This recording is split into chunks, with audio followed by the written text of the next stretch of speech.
also be very careful. This is a very, very poor positioning because you never want to stay in this positioning. If Morgana is here, this is her threat range.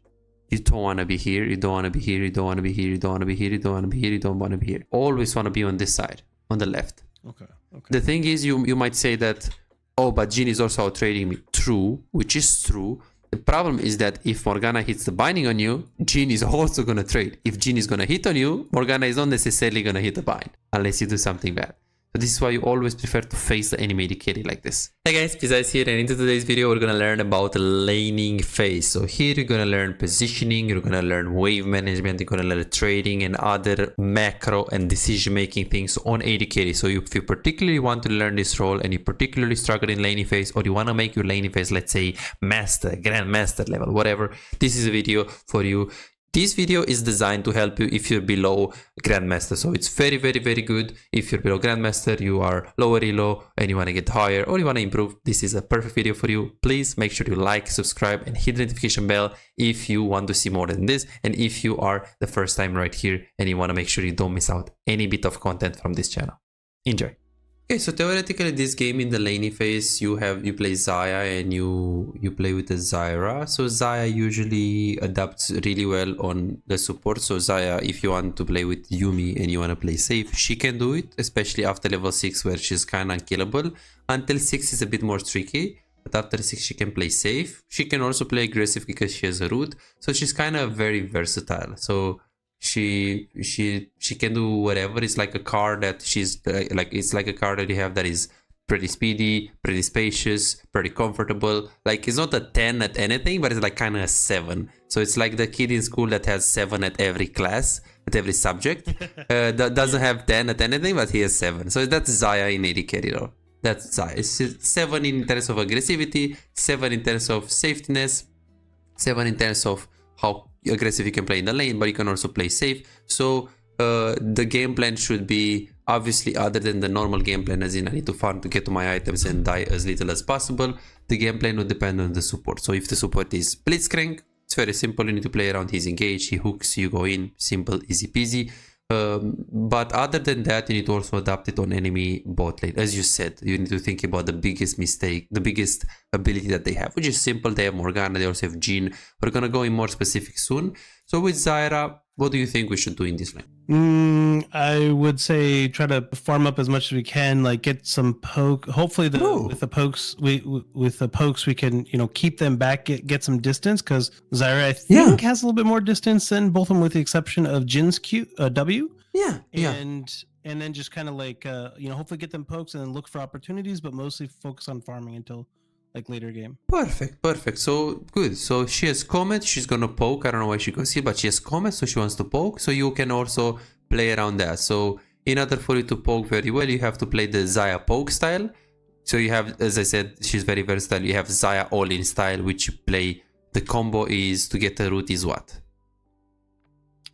It's 3 feathers. So 3 feathers. So what's the fastest combo that you can get? W and then some autos, but do WQ. Okay, we're gonna see very soon how you can do that. Okay. So Xayah mechanics. Perfect. So you have that. We're gonna see what combo you have to put the root fast. If you play with the Xayah, it's more for poke. So I want you to use your Q and your E to poke, as in literally swap up and QE. That's what I meant. Like, yeah, that's what I meant. It's like E after is what I meant to root. Perfect. But I mean, like, you know, to get those feathers, you know, you're gonna W, do some autos, or Q and do some autos, and then E. Okay. Yeah. That sounds good. So we want to play for poke because we have the Xayah. That's your game plan. How do you increase your chances a lot of? So if I play support and I want to poke, if I play Xayah and I want to poke, my AD carry can do something specific with the wave that allows me to poke better. What can you do with the wave as any AD carry to allow the support to poke? Controlling it? Exactly. You need to control the wave. So that doesn't mean to crush the wave level 1, but that means to get some extra auto attacks compared to the Jhin. So you can establish like a minion lead, 2 minions lead. So if you have like 6 on this side, they can have 4. That's kind of like what you want to achieve, because Xayah is gonna have a very easy time to poke if she has more minions. Okay, in this case, you see your leashing Another player will say that you play double range matchup, and they are also having double range, so it's very important to get here first. So you could consider in another word, in another rank, to ask nicely your jungle to not leash, but in this rank we're not really doing that, so it's not a problem. So this would be from a degree to super small to super severe, as in like Iron 9 mistake. This is a super small thing, so it's not, if it was Grandmaster it's big, but since this is Iron, it's not a problem. Are you an AD carry main struggling to make an impact in your games? Is your damage output disappointingly low, leaving you feeling frustrated and powerless in the role you love? Introducing our specialized coaching program designed to supercharge your AD carry performance. Imagine a world where your damage, decision making and farming skills are 10 times better and the outcome of your games is no longer left to chance. Meet Chase, just like you, he was once stuck in the same position, facing low damage and inconsistency in his games. Let's see what happened after his coaching experience, from Diamond 4 to Master Tier. Wow! And here is Jordan and Brett, both transformed into formidable AD carry after the coaching session. These success stories aren't just isolated cases, they are a part of a community of over 3,243 players who benefited from the coaching program. If it worked for them, why not for you? Picture yourself as an unstoppable AD carry. It's not a dream, it's your potential with the coaching session. Don't wait any longer, visit Xayah.com, book your coaching and become the AD carry the enemy team hates to play against. Because getting faster in the laning phase will allow you to push faster.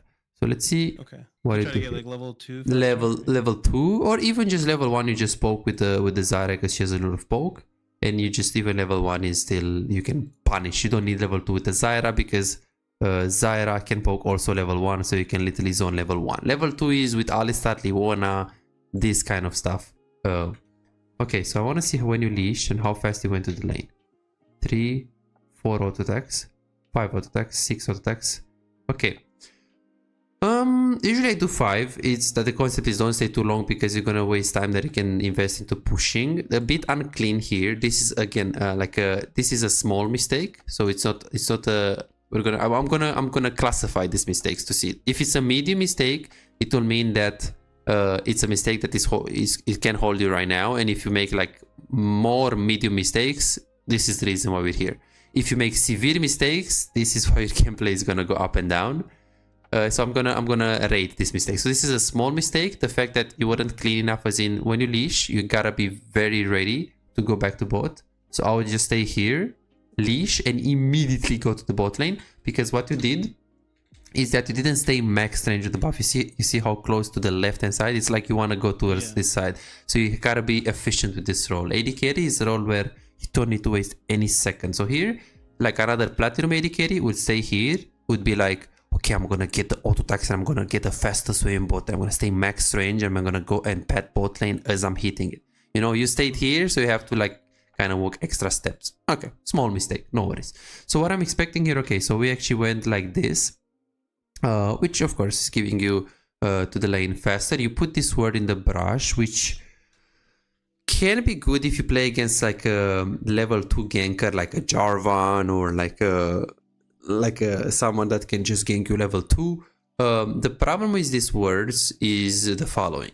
If you actually waste your word there, first of all, if they gank you level 3 after they actually do a few camps, like 5 camps, and they go bot, your word is going to expire because your word is lasting for 90 seconds. So a minute and 30 seconds. They will gank you after 3 minutes, so your word by that time is going to expire. So that's the disadvantage. Another disadvantage is that if Morgana steps into the brush and you're in the tower and you don't have a ward on her, she has a lot more pressure than you would have if you have a ward. But you probably played against Blitz or Morgana, they stay in the brush, you don't have a ward, you're like, fuck man, what do? I don't see her, she's gonna kill me. So that's the only problem. Of course, we could always say, yeah, but Xayah is gonna have a word. Yeah, but what are you gonna do? Type to her to word, and then what if she doesn't follow? It's like, I wouldn't rely on her, that's why. So here, personally, I would always keep it for the lane, especially in this rank when you can't really trust much your support. Another opening opportunity would be, if you really think you're gonna get ganked, you can ward here early on, but usually I would ward before the third wave comes. like let's say when the third wave is right here, the third wave is the cannon wave, or after the third wave, after the cannon wave is gone, because that's the sweet spot where the enemy jungle ganks. Between It's two, about like 5 minutes or something, right? so the first gank that can happen, it can go as early as 240, but in majority of the cases it's gonna come from 250 to 315. This is like the sweet spot of junglers. Of course, you can argue that, you know, there are some junglers that do it faster, but this is in general 250 to 315. And of course, there are junglers that like Karthus or like Shyvana or like that. You shouldn't be too worried about them because they don't really do much. They just, they just farm basically. Okay. So let's see. So let's repeat. You go for the leash. You go in the laney phase. No worries. So we talked about the word. In terms of the Doran's Blade, you might know that you can go start Doran's Blade, Doran's Shield, Longsword, and Call. Call is extremely bad for Iron because it allows you to scale, but you don't want to scale in this rank. You need to win lane. If you scale, you press tab, enemy mid is 0-10, enemy top is 0-10, you will get that you played to scale. So Call is very bad. Longsword 3 potions can work in like really hard pokey matchups. I don't know if you ever do that, ever get that. So to be honest, when it comes to items, I'm very low knowledge, so I kind of go mostly on suggestions. Okay. On suggested. Yeah. So Longsword is fine. Good knowledge Against like a lot of poke. Like let's say here they have Jean, Morgana. They have a little bit more all in. Like if they have all in, you need the HP from the blade. You need the 100 HP. Because the difference between blade and longsword is that longsword gives you 3 potions. So if they have Xerath and Ezra, like a lot of poke, and they don't have like Alistar all in, you value more the healing than you value the health. But if they have, like here for example against Alistar, you always go blade. You have Vayne Yuumi against Senna, Samira. In this case, you can go longsword because, okay, you went Kal, yeah. Kal is gonna completely screw your gameplay because if you try to scale, I mean, on a theoretical level, it makes sense. Let me scale with Yuumi, you know. But on a practical level, you're not going to be able to play the game at all. They're going to dive you, they're going to kill you, they're going to just obliterate you. So in poke lanes like that, whether they have a poke like Senna or they have Karma, you can always consider going longsword 3 potions. Good. So I try to use the Q on the Morgana. Okay. That's already not good. Please. You said it's not good? It's not good. It's not good because the thing is, when I came here, I realized that it was a mistake that we didn't go the same direction. Yes. And that I was vulnerable. So I did that to give them some pressure off because otherwise I felt like they were going to hit me. Okay. And it just felt like a better option than, you know, hopefully they were going to come poke me and I had no peel with True. Xayah. Like she's too far away. Yeah. Okay. That makes sense. Okay. That's not bad. If you saw them walking up for a quick second. So I was like, oh no, let me just like try to give them a little bit of push away. That's good. That's good that you did this in this case. Usually the thing is in this lane, Xayah level 1 from a scale from 1 to 10, when you start Q, she's around -20 in terms of early game power. She's extremely weak. Very weak. And Jean from a scale from 0 to 10, he's about 8 to 9. So he's extremely strong because he has the 4th shot, he has the Q that he has a like very short cooldown. Like for example, his Q is 7 seconds, your Q is 10 seconds. And his Q is even more powerful. So not only that, he has the stronger Q with less cooldown. You don't want to play against that. Plus Xayah level 1 against Morgana. Morgana is usually stronger in this matchup because she has the binding. So you will have big problems if you try to trade or turn back or Q them. In this case, it was good to Q. But the next Q has to be basically... well, you have different options. You can try to use ability on them. Or you can try to use ability on the wave. In this case with Xayah, in general, using abilities on the wave will waste your pressure because you just use your mana on the wave so they can trade against you if you do that because, well, you are on cooldown, so it's obvious that they'll try to trade. The problem is that if you try to trade and try to Q them like this, if they try to trade back, you always lose. So when you know that you play, let's say, let me see, let's say you play Sivir and I play Caitlyn with the Karma. Or you play Vayne and you have a Yuumi and you play, let's say, you play against Draven with a Lux. In these cases, it's very difficult for you to trade, both against Sivir, Caitlyn, and Vayne Yuumi. So in this case, even if you go tumble in into Draven or try to do something, or maybe use Civil Q on the Caitlyn, it's very hard for you to out-trade them. And it's very hard for you to win the lane.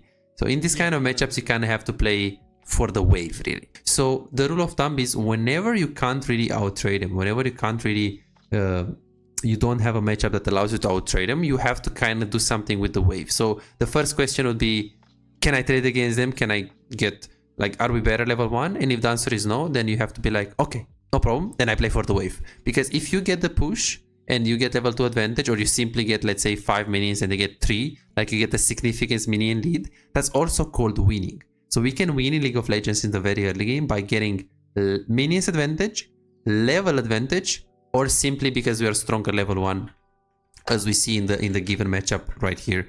Caitlyn, Karma, they don't need to push. They can just poke the Sivir. They can just poke Sivir level 1. They don't need to do anything with the wave. So you trade based on one advantage that you have. Xayah against Jhin, she has no advantage. No advantage level 1 trading wise. So Xayah versus Morgana, they are kind of relatively the same. Morgana is slightly stronger, but since the AD carry difference is so huge, we can't trade. So here, we should really play for the wave. So let's see what you're gonna do. Okay, so we got bind, no problem. I'm not concerned with that yet. You try to stay behind the Xayah. Nice positioning. Be very careful when you position yourself very close to the minions, because he can always bounce his Q.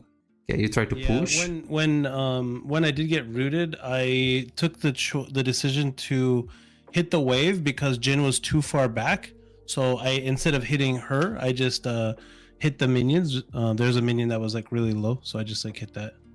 Yeah, that's fine. If Morgana is like really close, like for example here. Okay, I think you actually have auto attack on, don't you? No. I have it off. Okay. I tried to hit the that minion that was one shot. If you look down below.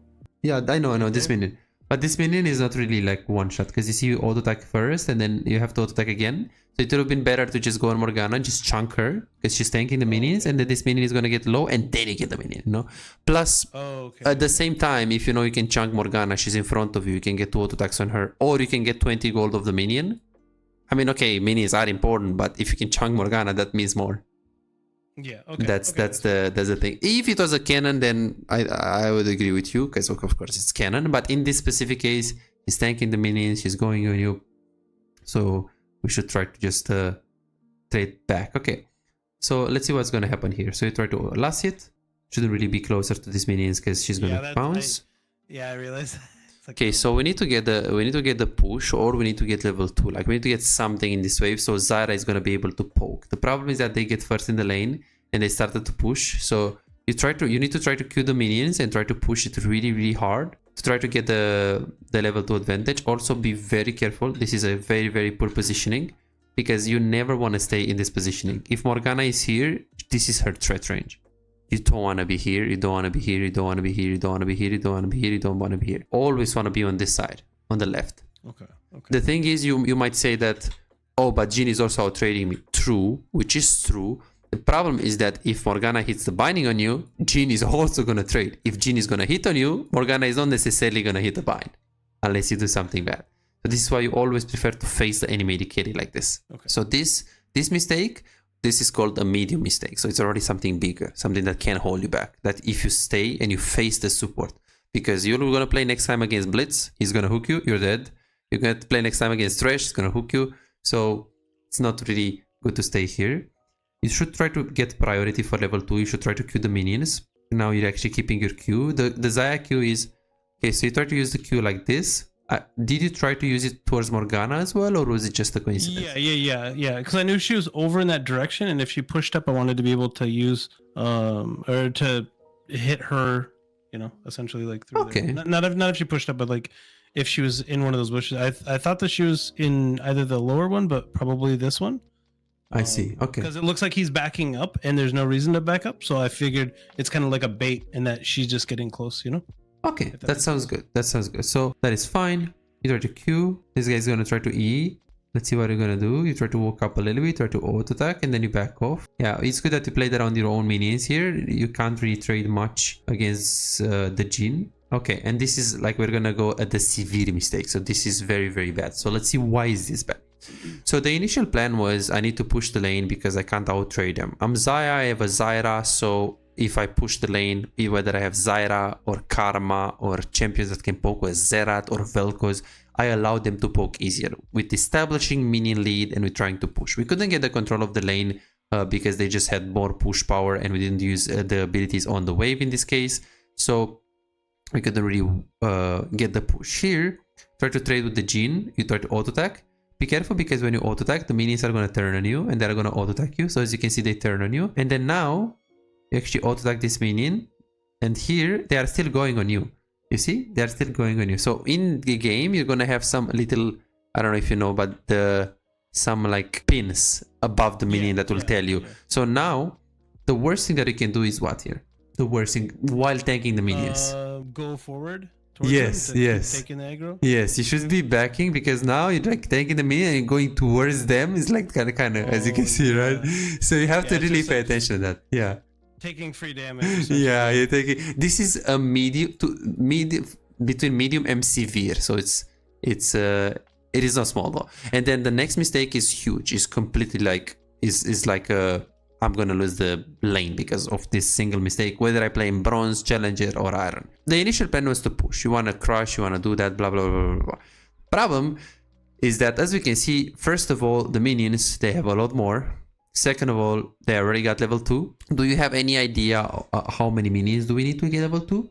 I think it's 6 of the first one and 3 of the second. Perfect. So 9 minions in total. So it's the 1 wave and the half. So first 6 minions of the first wave and 3 melee minions. Specifically melee minions because melee give more XP. $5. If you have problems improving and getting better in the game faster but cannot afford booking coaching, on my Patreon you can access more than 627 VOD reviews, premium videos about how to wave management, mid-game macro, and tier lists that will show you the best champions to climb and to improve for your elo. And these are not on YouTube, this is only on Patreon, they're exclusive. Moreover, you can participate in the free coaching waiting list to get a premium VOD review. I'm giving away 2 free VOD reviews every single week. All what you need to do is simple 2-step process. Subscribe to my Patreon and share your OPGG and voila, you are on the waiting list. You're gonna get a personalized VOD review for any game in your match history. For just $5, you get not only the free VOD review, but a whole bunch of exclusive benefits that will supercharge your gaming experience. It's a small investment for a big return. And it's just $5, it's no brainer, right? But here is the deal, you've got to act quickly. The waiting list is already filling up fast. 55 people already subscribed to the Patreon and there are 6 people that they already are on board, they are on the waiting list. And more are joining every moment. Now, do you want to secure your spot for a free VOD review? Go ahead on my Patreon and reserve it right now.